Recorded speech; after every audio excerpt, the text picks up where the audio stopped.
Next year, the 25th James Bond film, No Time to Die, hits theaters. It's the final one with Daniel Craig, so it seemed like the perfect time to go through all of the Bond films. To do that, what I'm gonna do is rank each of the Bond films from each of the actors. This is the first month, so I'm gonna rank all 7 Sean Connery Bond films from the worst to the best.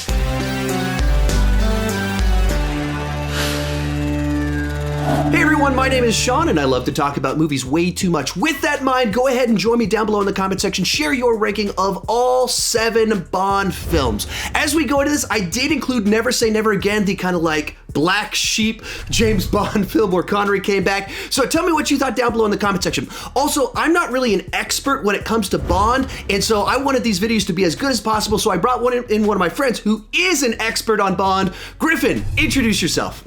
Hey, how's it going, guys? I guess I'm the Bond expert in the house, so hopefully I don't let any of you down. No, just kidding. Yeah, I'm Griffin. I run the FilmSpeak channel, if any of you are familiar with that, and my favorite film franchise of all time is the James Bond franchise. I actually have a podcast that I do called The Words Are Not Enough, so if you're looking for more in-depth takes on Bond, on the upcoming films, you can go check that out as well. But I'm really excited to talk about all of the Bond films, but more specifically the Connery films, because I feel like the general consensus is people like all of them, most of them, at least his initial 5 that he did, and then it's just a matter of where they fall on your list, because there is something great about each one of them, and I think Connery's performance in each of the films is interesting and different. So I'm really excited to dive into some of these. I can't wait to see what your list is, Sean. So let's start talking Connery Bond.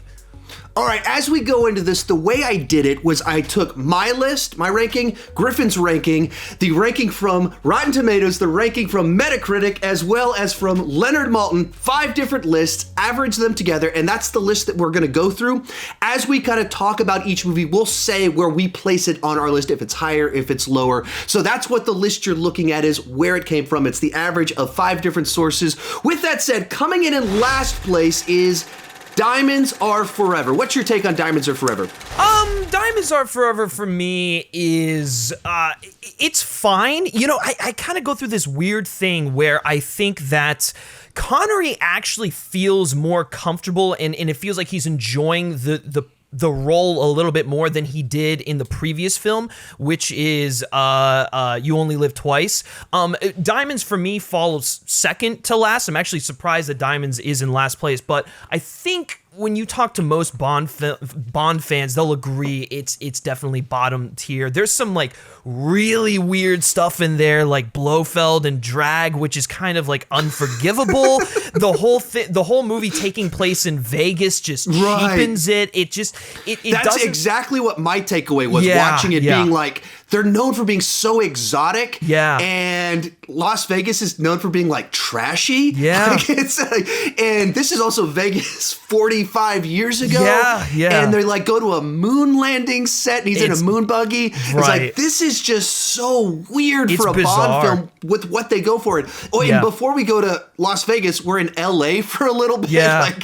What is going on here? Yeah, well, and the thing is like they're trying to follow up On Her Majesty's Secret Service, which is regarded by many to be one of the best Bond films of all time. And so like the way they sort of like wrap that story thread up of like, Blofeld killed Tracy at the end of that film, and then at the beginning of this one it's like Bond killing Blofeld, and like there's like this weird, and then like Charles Gray as Blofeld is such a weird choice, and like none of the characters and like the Mr. Wint and Mr. Kidd, or I forget, whatever the two like weird I guess they're like a couple, but it's just like, it's really, the whole film just feels off. Connery should never have come back. I mean, he's just way too old for the role. That's one thing I noticed. Like, only like 4 years passed between the movies, but he looks so much older in those 4 years. And he's someone that, in certain ways, he aged really well. And in certain ways, he didn't. Like, you see him in The Rock, he looks like a dignified old man, but you see him here being like, hey, suave guy, when he was like only like 42, 43. It's weird. He just seemed too old. he definitely was too old for the role. But like the one positive I do give it is, well, actually there's two positives. One, I'm one of those weird people who does think Connery is giving a better performance, or at least he's enjoying his time in the film more than he did in You Only Live Twice, probably because there wasn't as much on-set drama and he got paid a king's ransom to come back. The second thing is Diamonds Are Forever is one of the best Bond songs of all time. Shirley Bassey, the second it starts, you immediately know it. It's been sampled by rappers and other musicians throughout the years, and so like it's such a shame because for such an iconic Bond song and for such a catchy and one of the best Bond songs, it's like it's paired with one of the worst films in the franchise, and so ultimately it's a trashy movie for a trashy adventure, and it just never should have been made, quite frankly. All right, for me, this one was in last place. You had it at number 6. With that said, coming in at number 6 on the list was Never Say Never Again. In our text messages, you seem to have some strong thoughts on this one as well. It's an unofficial Bond film. It's not for people who are fans of the franchise. This is not canon. Right. And so like it's such a weird thing because this movie opened up against Octopussy, the Roger Moore film, when that was coming out. And so it was like the big sort of thing, you know, Connery's return to the franchise, and then like Roger Moore's next film's like, oh, which one's gonna come out on top? And so like it was a big deal when this film came out. But to me, this movie's just not good. There's like there's some decent stuff in there, like what's her name, Kim Basinger. Kim Basinger, yeah, like she's fine, she's good in it. And you know, Connery is okay, but it's just the weird thing about this film is like is actually sort of the legal battle behind it. So like Kevin McClory collaborated with and you know, maybe this isn't exactly right, but I'm gonna kind of paraphrase it here. Kevin McClory collaborated with Ian Fleming on what Fleming wanted to be a script for a Bond film. And I guess because of some creative differences, Fleming kind of went off and then turned that script into the novel of Thunderball. And so there was a really long and drawn out legal battle. And then by the time it ended, Eon was producing the Bond films, and they made a deal with McClory to make Thunderball a movie. And so basically what it came down to was that Kevin McClory got the film rights to literally only ever make the movie Thunderball. He could make that film as many times as he wanted to, but he could only ever tell that Bond story. And so it's like every couple years you would hear stuff of him like wanting to do another one. It was just, it was the weirdest thing. And so like, lo and behold, we got Never Say Never Again. And it's just... It's such a weird feeling movie, too, which, like, it's directed by Irvin Kershner, who just did Empire Strikes Back. So he goes from, you know, one of the best sequels of all time, just this beloved movie, to this odd thing to exist, because like it can't use the trademark intro, so it starts off and it doesn't have the bullet intro. It's like flying towards the screen with 007 and you're like, what is this? You can't have the classic 007 spy music, any of that stuff. And so then the score to it is just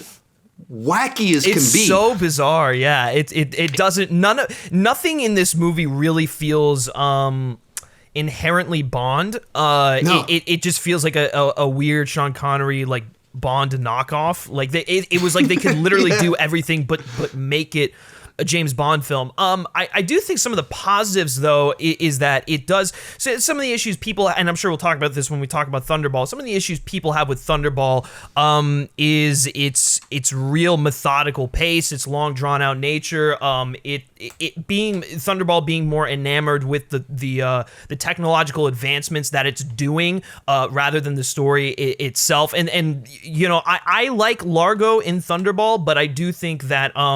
Some people find him to be just a bit bland, just a bit workmanlike.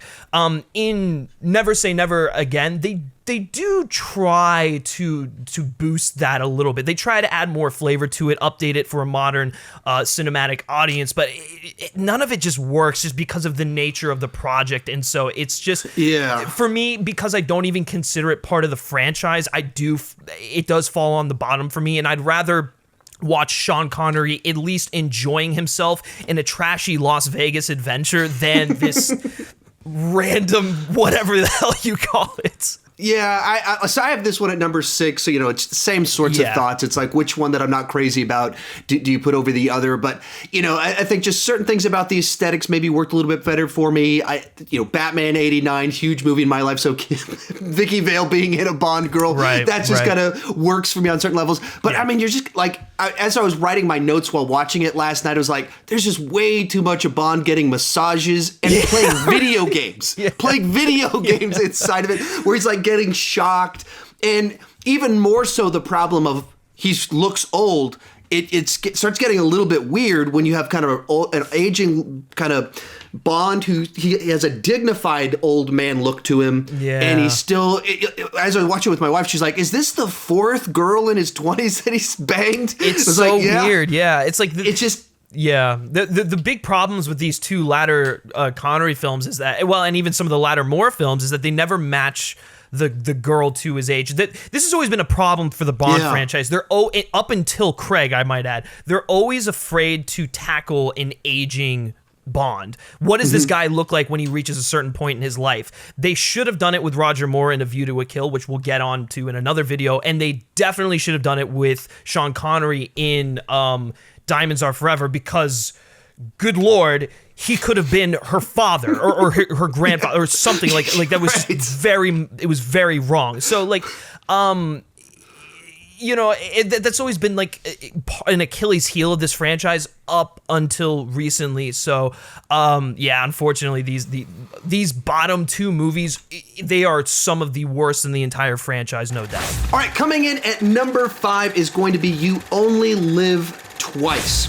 Which seems to be one of those, as kind of looking at all of the different lists of everybody, seems to be the one that people are like, that's good.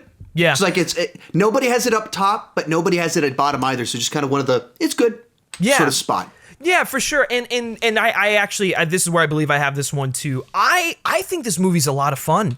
And depending, I actually have it at number 2 on my list. Do you I'm really? way high. I'm actually unusually high on it because I like Japanese culture. There's a little bit more kind of like ninjas in it and stuff like that. Yeah. And it goes full spy. There's a big layer at the end of the movie, so you just have bigness to some of it. And so that's just stuff that I like.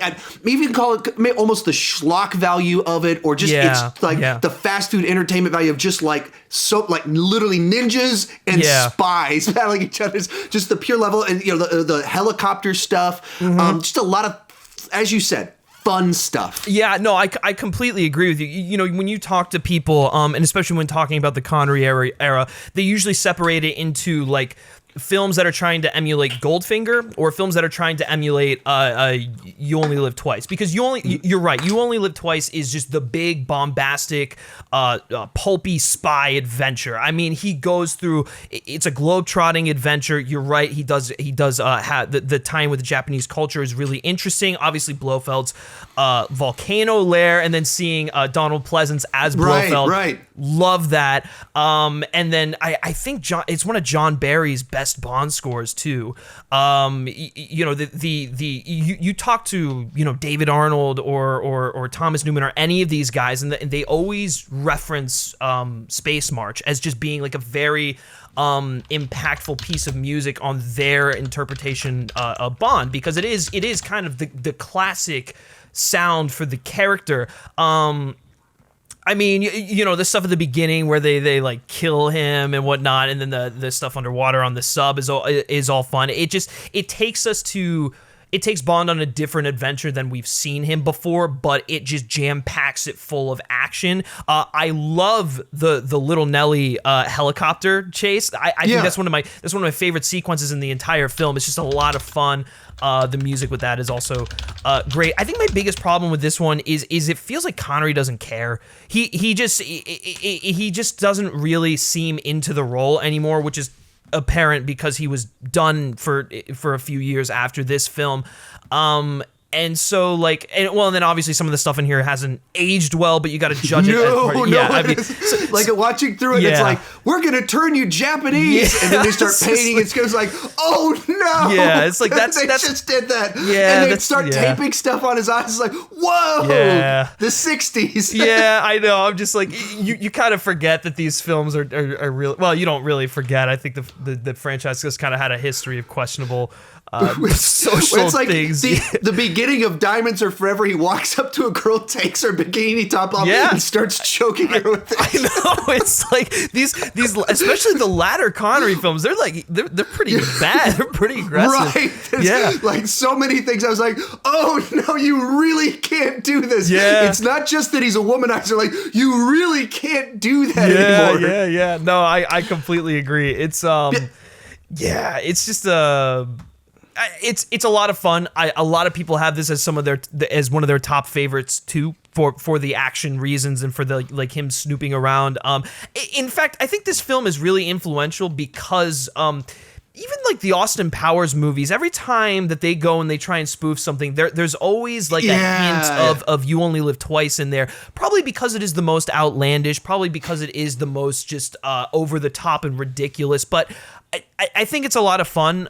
It's not really one that I go back to and rewatch a whole lot, but it's for what it is and what it means to the franchise and kind of the impact that it had.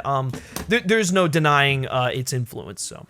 Yeah, and one other final thing, it's written by Roald Dahl. So that's the other thing. Very famous writer known for all of these like children's type things.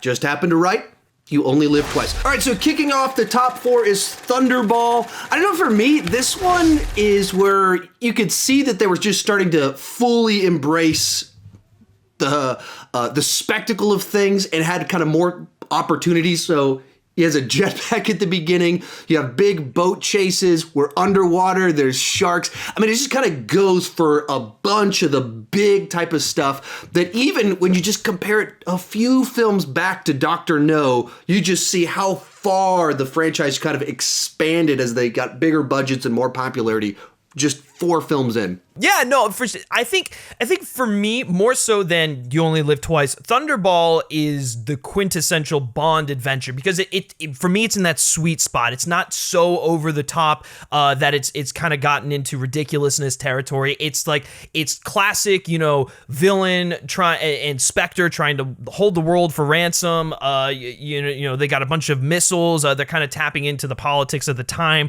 They've got an iconic looking villain in Largo. Domino is one of my favorite Bond girls of all time. I think she's actually phenomenal. And then on the flip side of that, Fiona Volpe, I find to be a nice femme fatale, and I love her death. Her death in the film is one of my favorite. It's the when they're doing the dance and he throws the knife and it hits her in the back. It's and then the puns. But and then also this is probably some of my favorite just Bond attire. Like he looks so cool in this movie, and especially like when he's in that he's got the red like button down shirt on. He's got the Ray-Bans on and the harpoon gun, and he's like, oh, I think he got the point. Like this is just classic Connery lines in here. Right, to me, like I think where this film loses me, and I have this film at number 4. I think it's at number 4 on my list. Yeah, that's where we're at, right?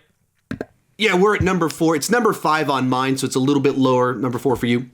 Yeah, fair enough. I think for me, I really enjoy the spy elements of it, but where it loses me is the pacing.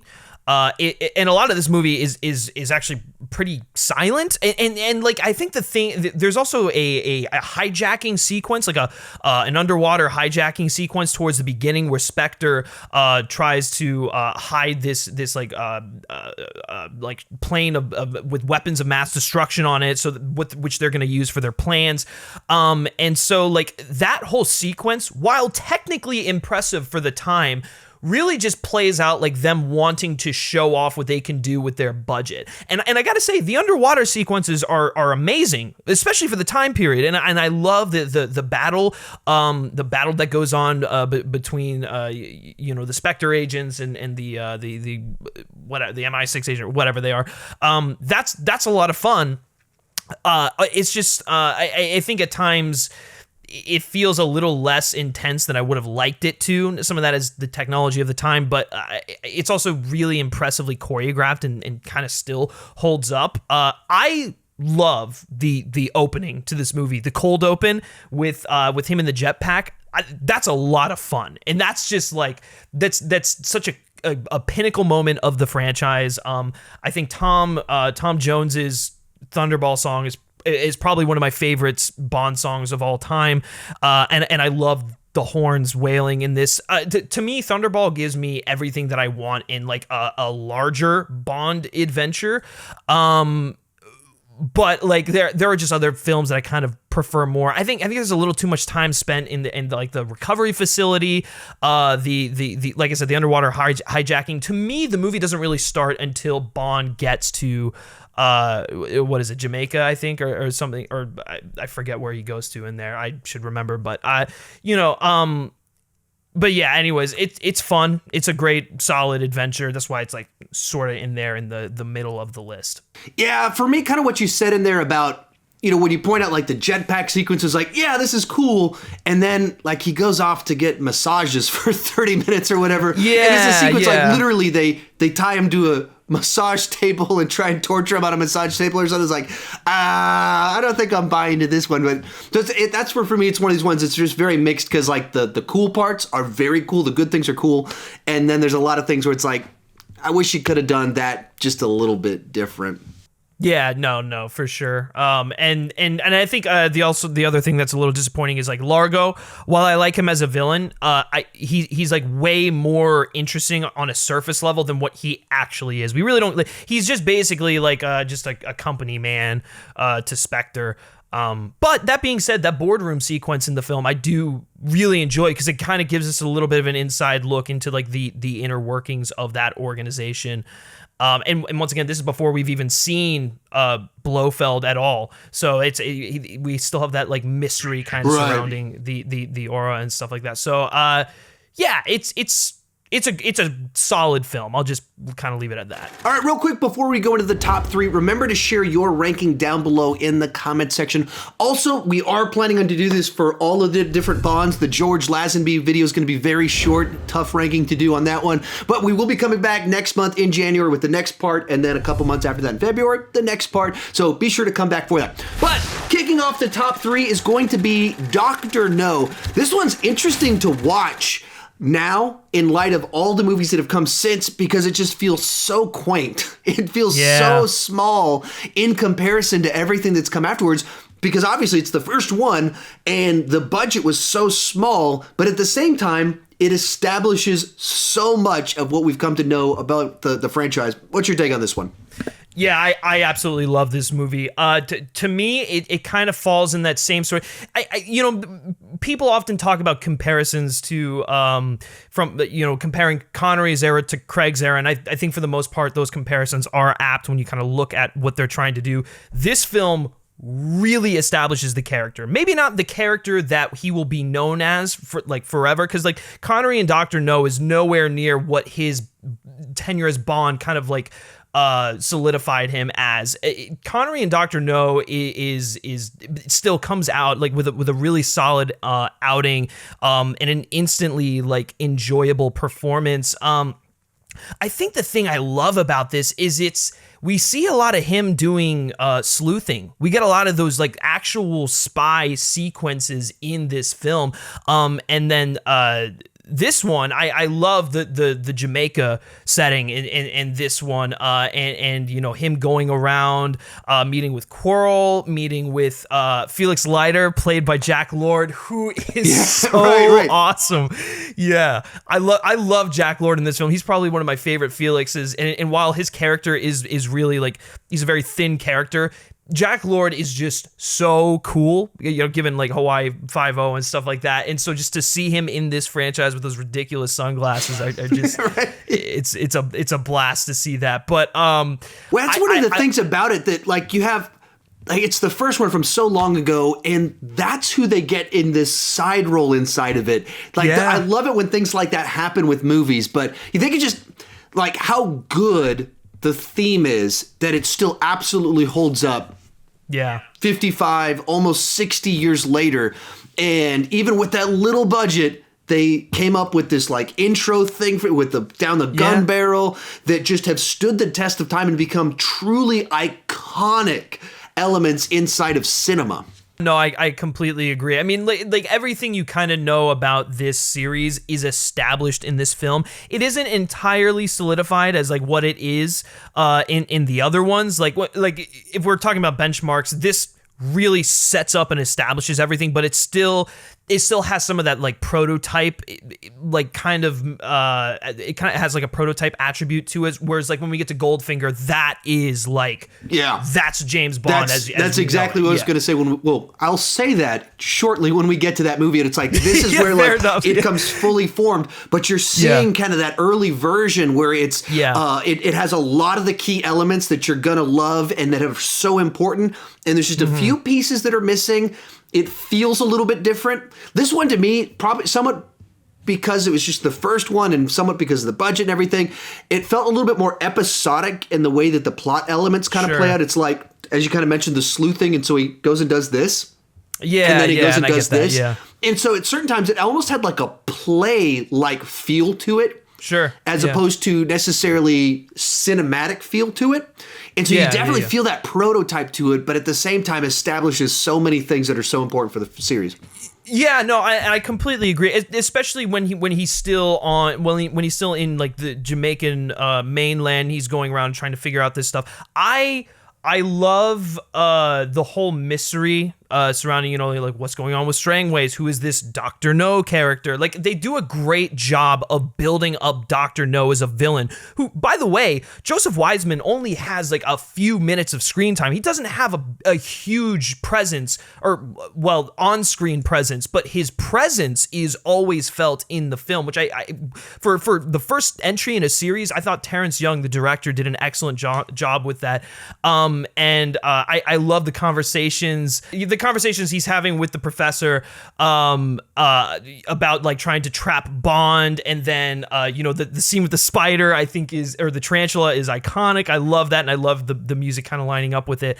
And then I think this film, I think, has one of my favorite kills in the entire franchise.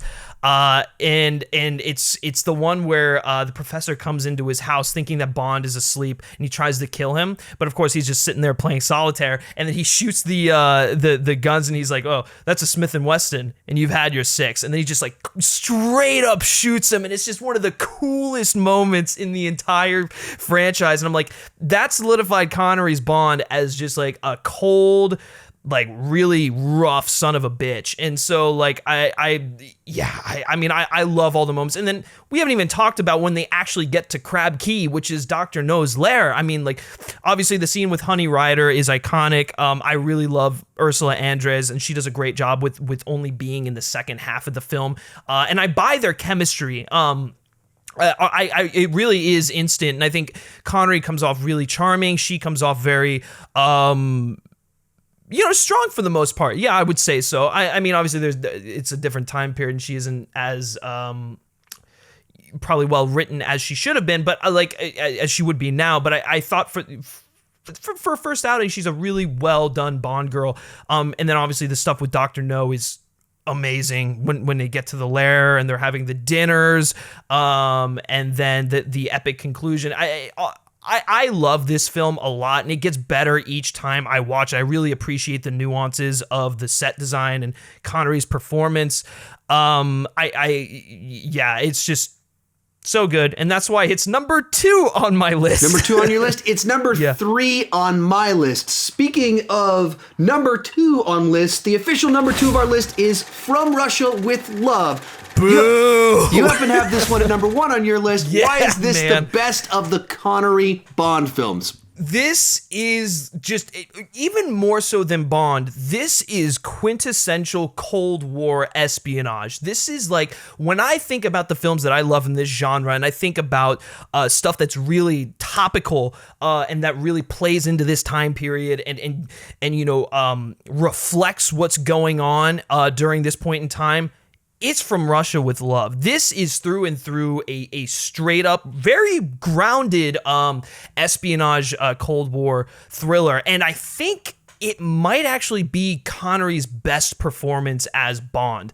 It's everything from Tanya and him kind of like playing both angles, the two like agents from rival countries playing the angles there. I really loved it, and I think I watched it not too long ago, and I got a new appreciation for their relationship, because she's really playing into the flirtatious elements, really trying to like seduce him into as part of Spectre's plan, which is interesting. Like just even with the nature of the Bond character, having that as part of their scheme almost plays it, like when you look at this film in light of the whole reputation of the Bond character throughout like the history, like he's known as this womanizer, so the idea that they're using that as like the weapon against him so early in the franchise is very interesting.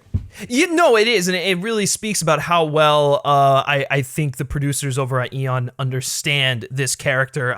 One of the things I think people don't necessarily understand is, and it's something that Ian Fleming has really, if you read any of the novels and you listen to just stuff he's said, Bond isn't really someone to look up to. Like he's someone who really shows the bad side of masculinity, the toxic side of masculinity. And yeah, he's a cool guy, but he's got a lot of shortcomings, and I think this film exploits some of those shortcomings, especially with Tanya, who I absolutely love in this film. And I think there's moments where you're unsure of whether she's actually in love with him or if she's still playing this game. And that really continues all the way up until the end, which I love about it. They're just constantly playing this spy game throughout the entire film. I also think this has some of my favorite sequences in the entire movie, like the gypsy camp. Oh, that's amazing. And then the iconic part where Bond and Karim Bey kill Krylenko out of the woman's mouth with a sniper sequence. Oh, that's just like classic, great like Bond moments to me. And then of course just the final chase inside of it being kind of like, do you think of like a 55-year-old action sequence where there's boat chases and flames on water and explosions? Like that's commonplace now. But like, what movie before that was doing stuff like that? Well, exactly. The entire actual like third act. I think this movie does something really smart. I think the first half of it is very much traditional espionage. It's like two people trying to play the different angles, trying to figure out who is this looming villain, like what's going on here, why is this guy here, why am I blanking on her name, Kleb, what is she doing back here, and all that sort of stuff. And then you get to the latter half of the film, and it's a straight up like an escape movie. The stuff with them on the train is amazing. Robert Shaw as Red Grant is one of my favorite Bond villains in the entire franchise because he's the exact opposite of everything Bond is. Like, or he's more so he sees the darkness within Bond, and he exploits it, much like Tanya is kind of exploiting it, and so it gives him a bit of a different challenge. And then I think the moments where Robert Shaw is given dialogue and he's less of a physical presence, he really hams it up, the old man kind of thing that he throws in there, and it's just and then that train fight is amazing. But it's interesting because the actual escape sequences of this movie, we were talking about the boat chase, the him shooting down the plane and stuff like that. I always get, and I don't know why, but I always get like Indiana Jones vibes from it, specifically like Last Crusade, when they're escaping the Nazi castle.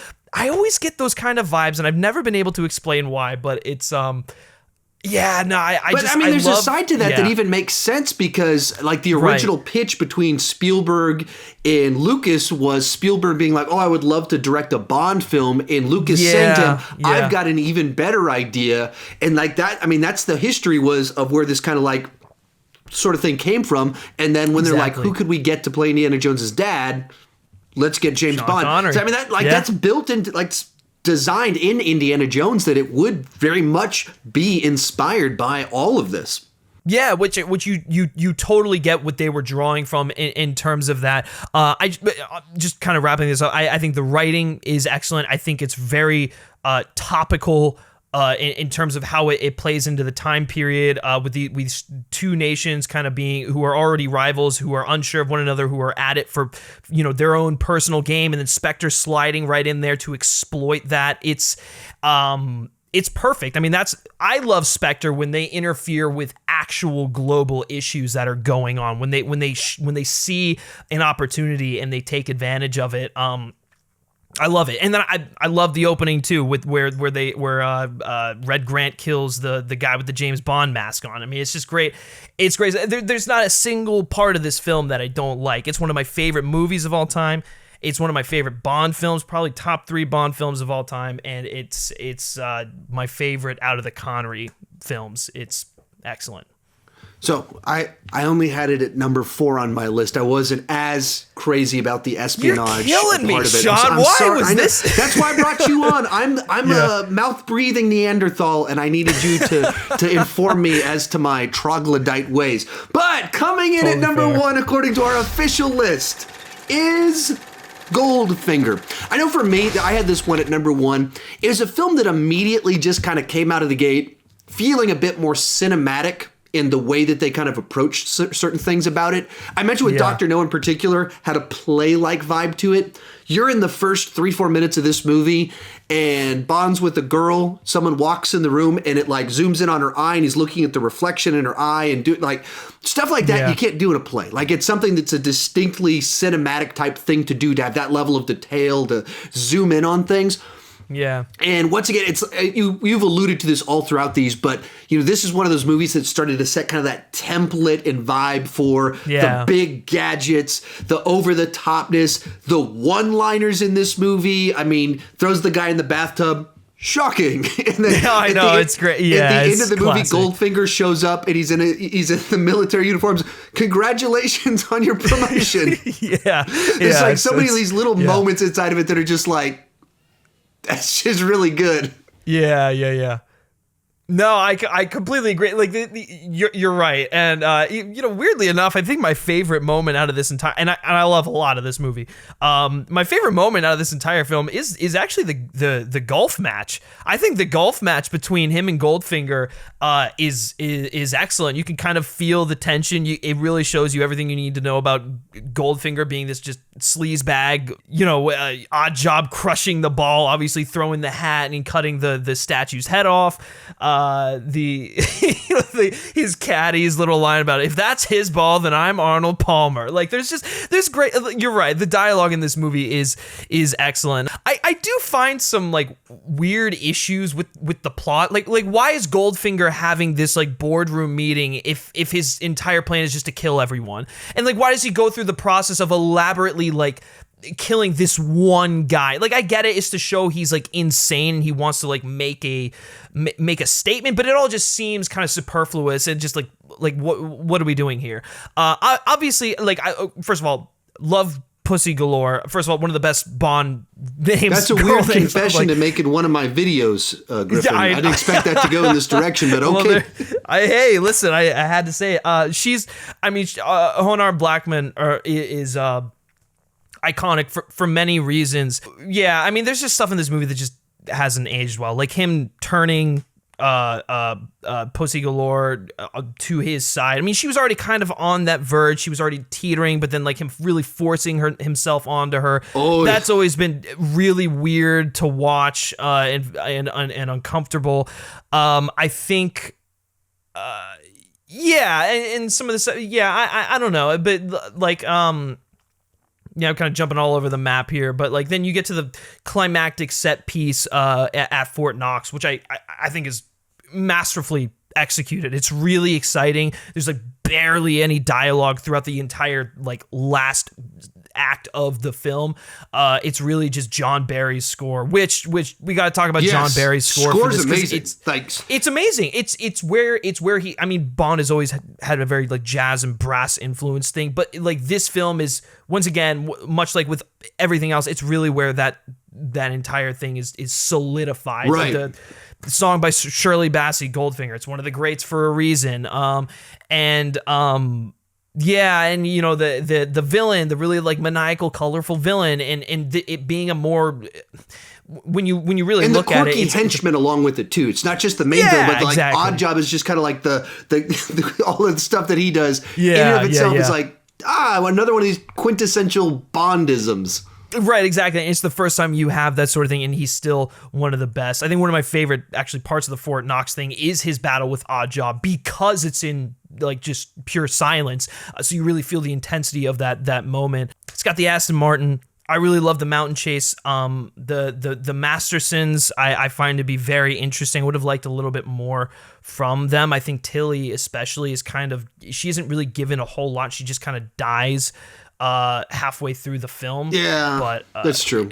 Yeah, but I mean, you know, but then you get that great scene. He's like, "No, Mr. Bond, I expect you to die." Like that entire, like that's classic cinema stuff. So it's like I appreciate what this film does for the franchise, and I love it. Don't get me wrong; it's number 3 on my list.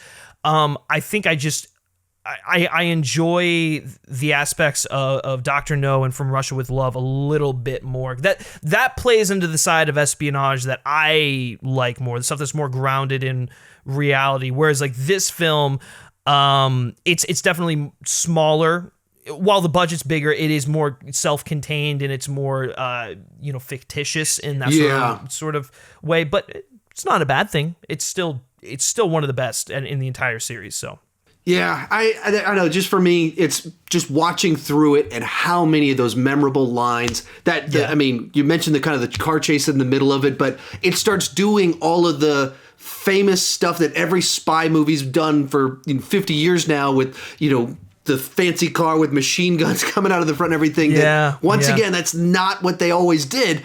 It started at kind of this point in time. So for me, that's the reason that I had this one at the top. All the kind of over-the-top-isms, all the Bondisms. Yeah, sure. That's where it comes in at number 1 for me. You have it at number 3, but hey, we're all saying those same top 3. The top 3, 4 are all the really good ones in the mix. Once again, where can we find you on the internet?